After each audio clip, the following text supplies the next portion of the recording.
if you opt for the 512 gigabyte version.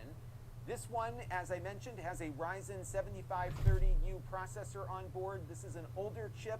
It runs at a 15-watt TDP with 6 cores and 12 threads. The machine is upgradable, so it will come with 16 gigabytes. See there, it's only DDR4 RAM though, and your SSD will be on the right.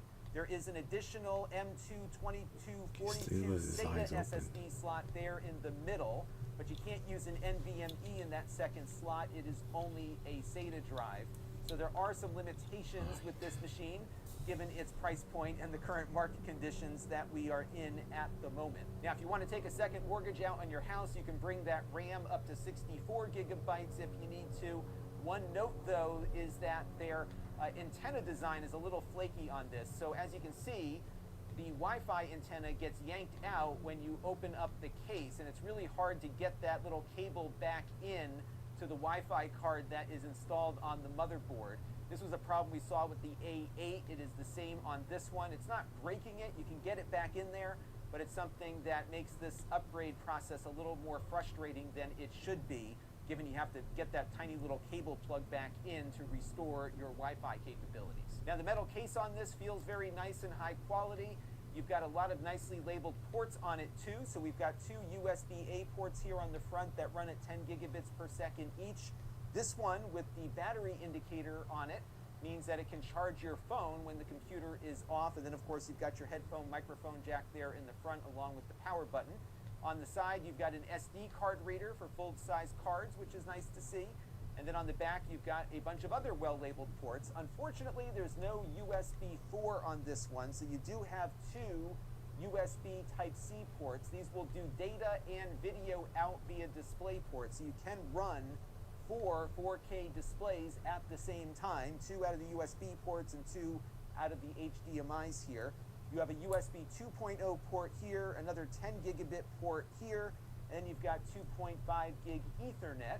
And in my testing earlier, we were able to run that Ethernet at full speed on my multi-gig connection. So we got a nice 2.3 gigabits downstream and about 2.3 gigabits upstream, which is about what you would expect out of one of these ports. So everything performed as expected. And you've got your barrel connector for the included power supply. It's a 65 watt power supply, not very large. And when I was running the machine at full power, it was drawing about 46 watts max, and it was idling between 7 and 7.5 watts.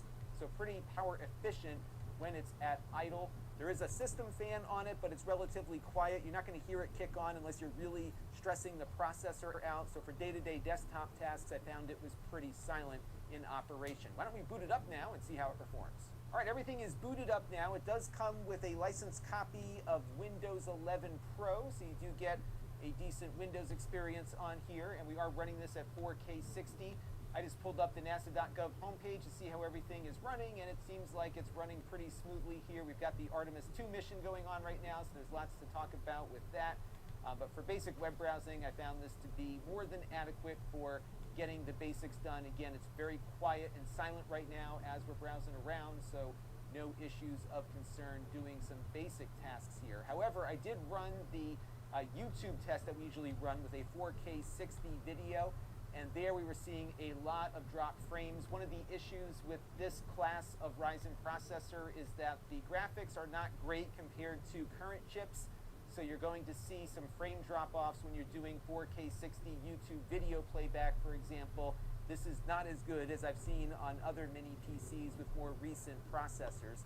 1080p 60 was okay, but when you push it to 4K, that's where you'll start to see some frames dropping off. And on the browserbench.org Spinometer benchmark test, we got a score of 23.1.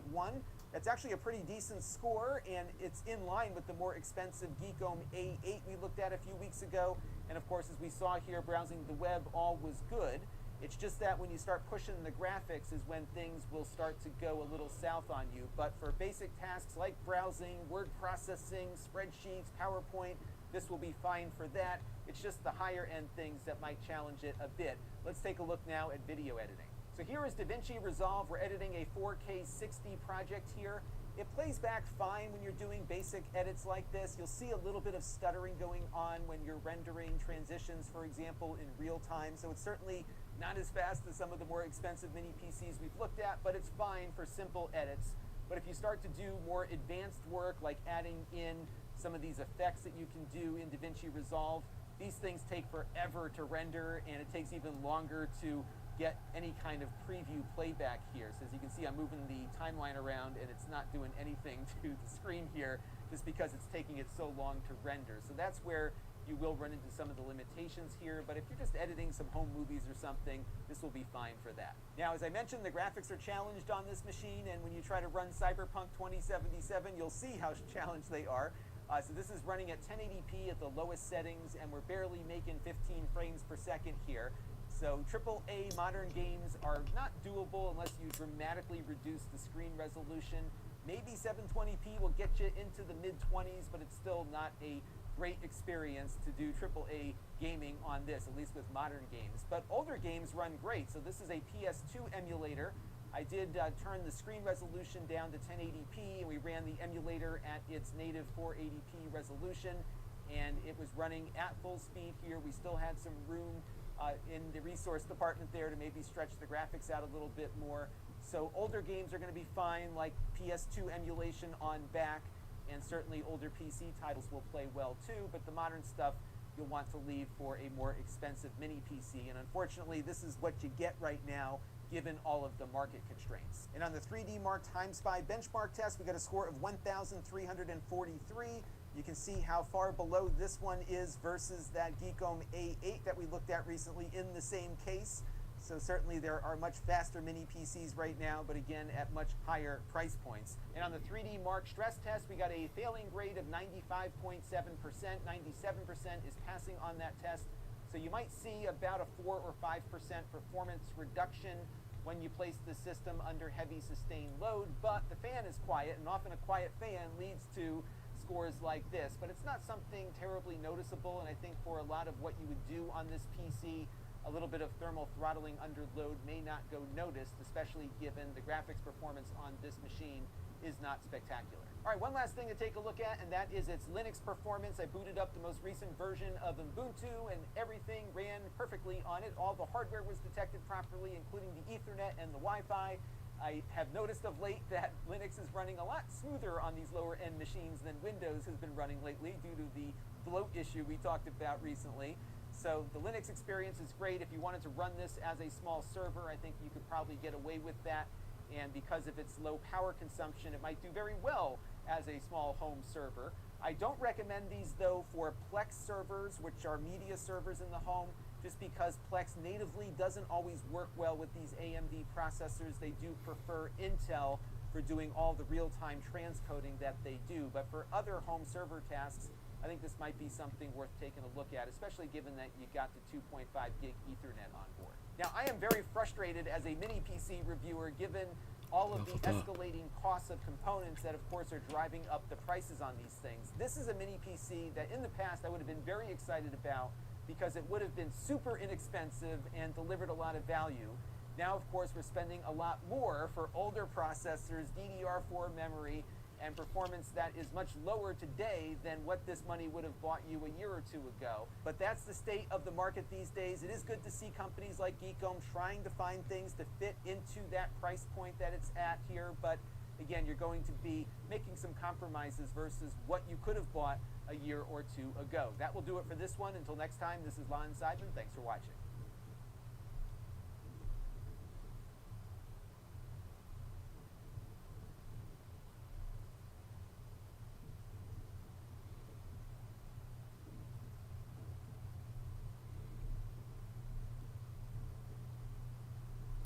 Vine? I need more Vine. I also need a hot bulldoze.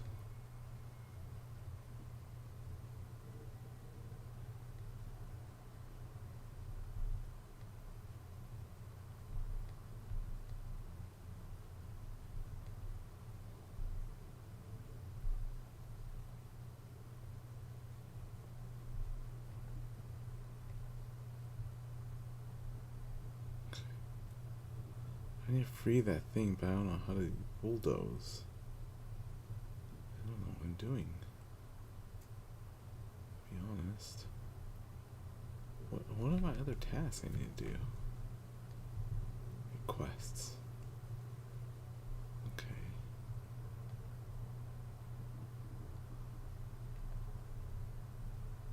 Grow some beans.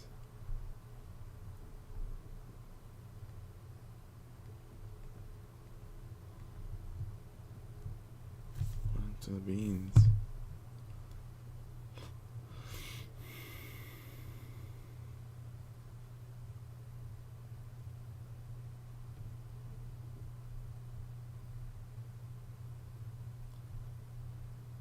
Where do the beans grow?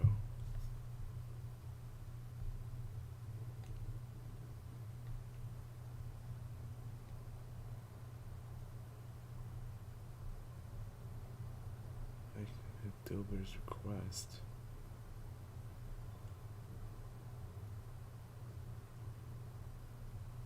I wish I knew how to play this game.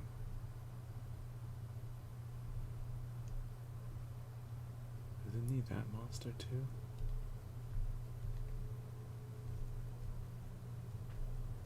No, it needs...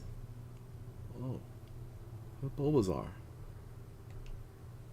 I need Bulbasaur. Bulbasaur.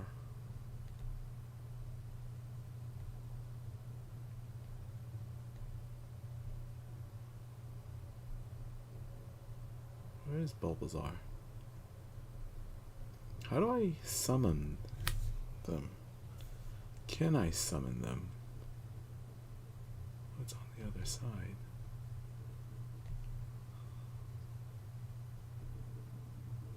Wall of stone.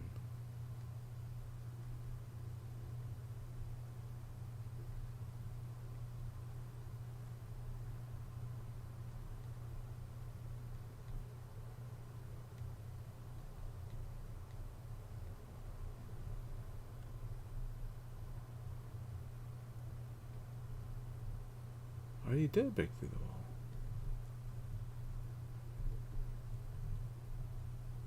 How do can I smash this?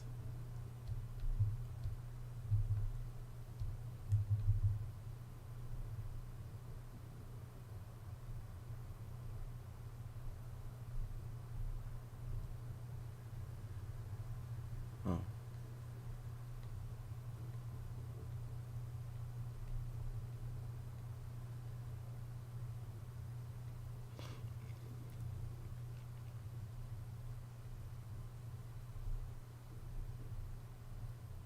I should put a sign here.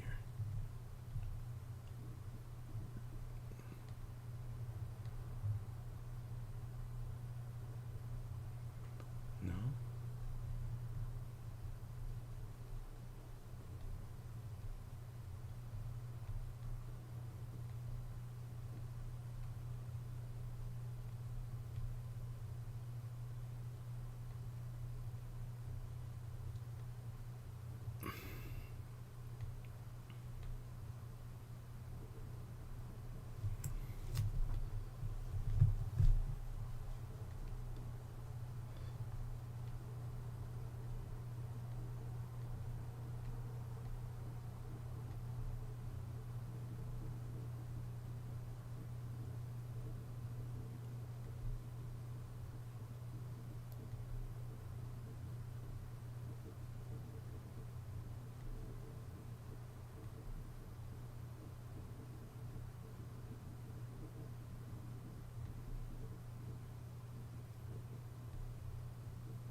I don't have any of this stuff. Never mind.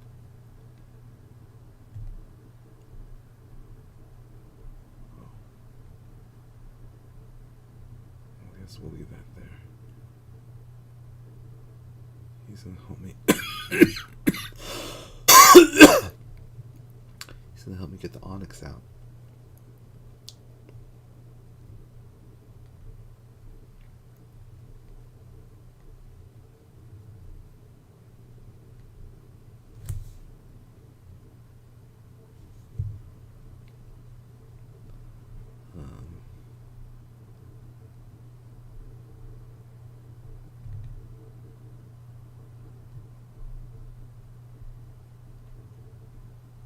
Where is the onyx? I need Bulbasaur. There's Bulbasaur.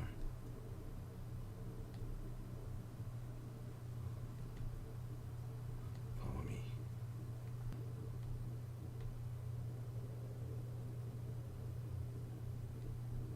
33, right? Get items.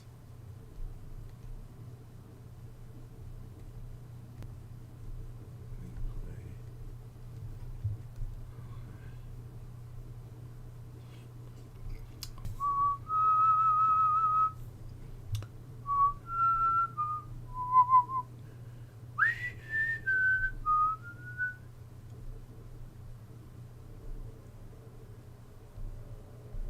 What are these things? I don't understand.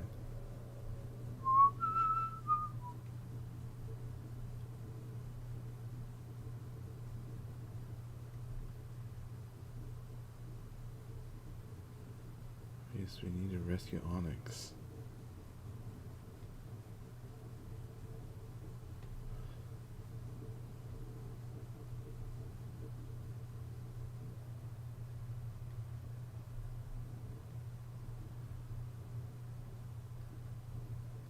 Western Sea.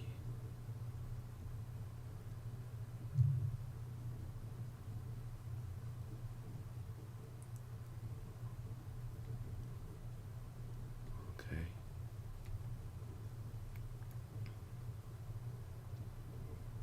Tall grass near the sea. First, we gotta find some sea.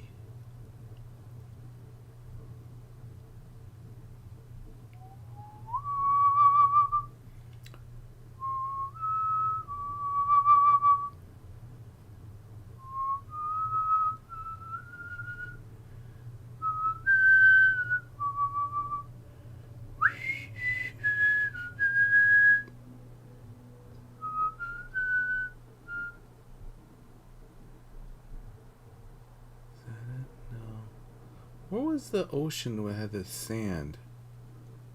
Not the rocky one. The sandy ocean.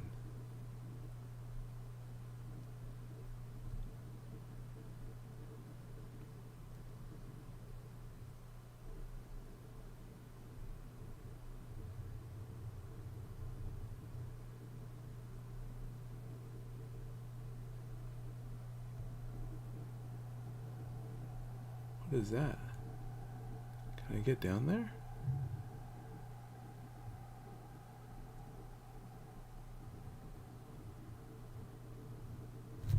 The answer is no, I cannot. Okay. Wait a second, what's down here?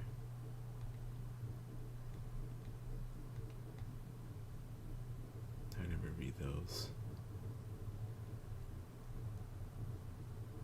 I need to cut that.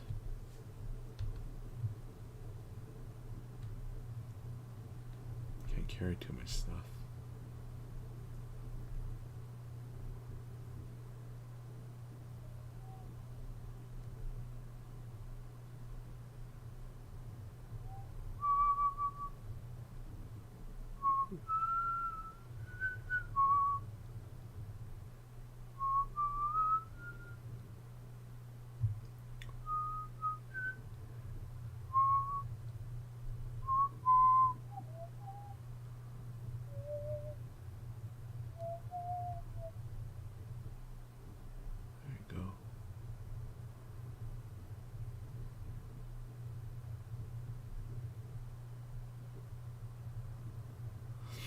So that was not the ocean with the beach. Where's the ocean with the beach?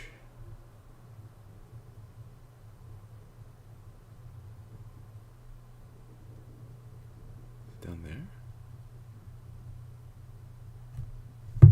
Magikarp.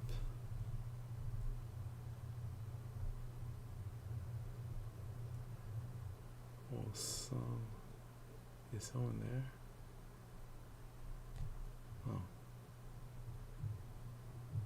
Wait, is this Slowpoke?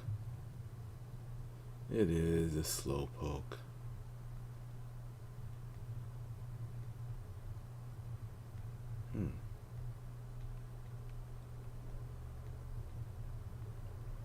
Are we friends?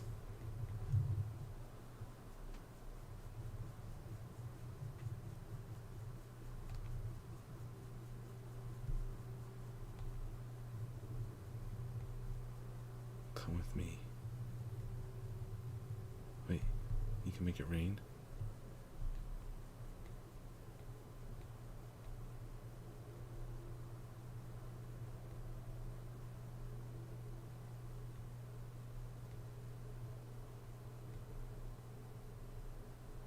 Wooden steps.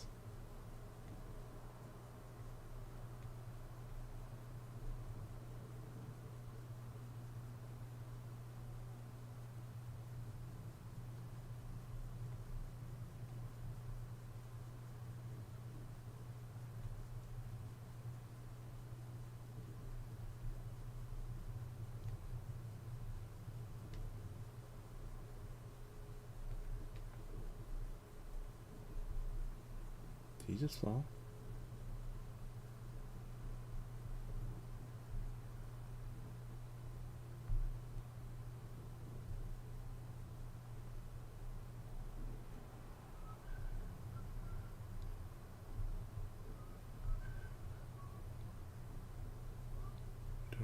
Did I lose him?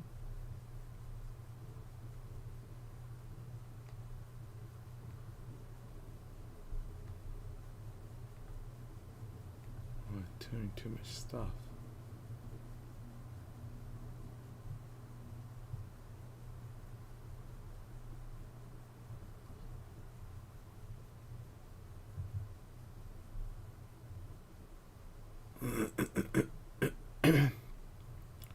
Where's my house?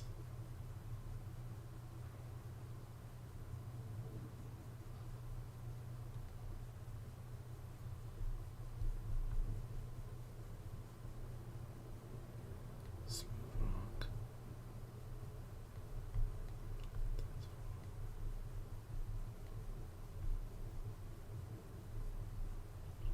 Chair.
Oh.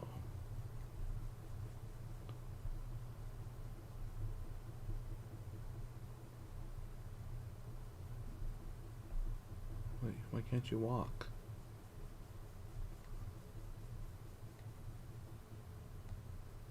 Ready.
stones. Okay. Well, I need stones. I need this thing to come over here.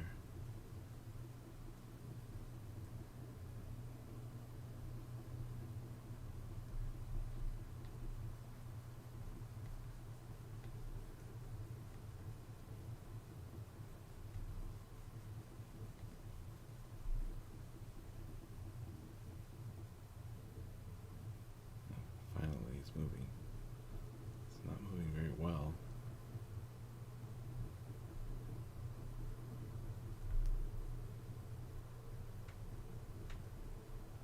Tired.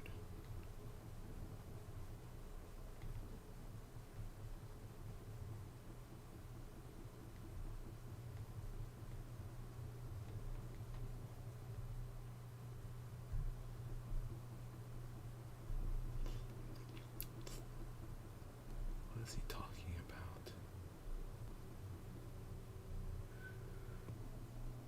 It's weird to just have them run around like this. Hi, there's something in there, sky. No. Must have missed it already.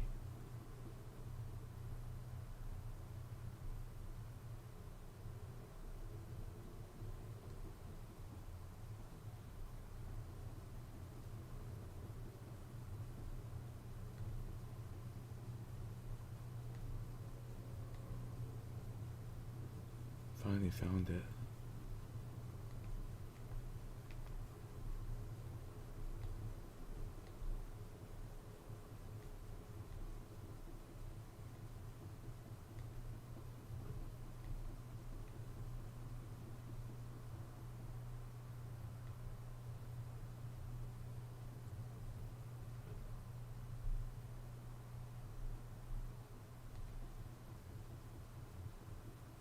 Sprout.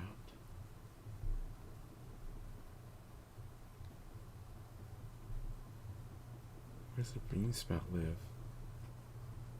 What is his name? That's house. Habitat text.